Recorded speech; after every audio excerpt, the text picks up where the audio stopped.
Hello everyone, 100 days mini blog চ্যালেঞ্জের আজকে হচ্ছে ডে 13। তো আজ যাচ্ছি কলেজে।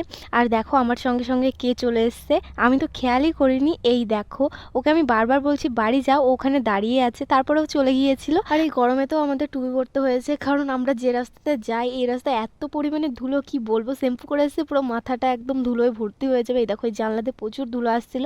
আর দেখো স্টেশনে গিয়ে দেখলাম এই ছোটো ছোটো পাপিগুলো ঘুরে বেড়াচ্ছে, ভীষণ কিউট লাগছিল। আর আমাদের কলেজে দেখো কত রকমের কাগজ ফুল গাছ লাগানো হয়েছে, বেশ ভালো লাগছিল, তো একটু ক্যাপচার করে নিয়েছি ভিডিও। আর তারপরে আজকে তো আমার ফ্রেন্ডের রেজাল্ট দেওয়ার ছিল, তো ওর রেজাল্ট নেওয়া হয়ে গিয়েছিল। তো আমরা একটু আগেই বেরিয়ে গিয়েছিলাম, ট্রেন টাইমের আগেই।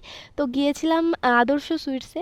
এখানকার রানাঘাটে তো বিখ্যাত সুইটস, ভীষণ টেস্টি হয় খেতে। তো এখান থেকে আমি তো খাবো না, তাও আমার বান্ধবী জোর করে আমাকে খাইয়েছে এই নলেন গুড়ের রসগোল্লাটা। আমার অতটাও মিষ্টি পছন্দ না, তো বেশ ভালো খেতে ছিল, আমি খেয়ে যা বুঝলাম দারুণ খেতে ছিল। আর তারপর আমরা ট্রাই করেছিলাম এই মিল্ক কেকটা আর বেক সন্দেশটা। আমার তো মিল্ক কেকটা বেশি টেস্টি বলে মনে হয়েছে, মানে বেশি ভালো লেগেছে, সব কিছুই ভালো, তার ভিতর মিল্ক কেকটা একটু বেশি ভালো লেগেছে। আর বেক সন্দেশটাও ওই মোটামুটি ছিল, মোটামুটি আমার লেগেছে। সারাদিন কিছু খাইনি, শুধু মিষ্টি খেয়ে তো পেট ভরবে না, তো আমরা দুজনে দুটো লাচ্ছা পরোটার এগরোল খেয়েছিলাম, যেটা ট্রেনে বসেই খেয়েছিলাম, দারুণ খেতে ছিল। তো চলো আজকের মতো ভিডিওটি এখানেই শেষ করছি, দেখা হবে নতুন একটি ভিডিও। বাই।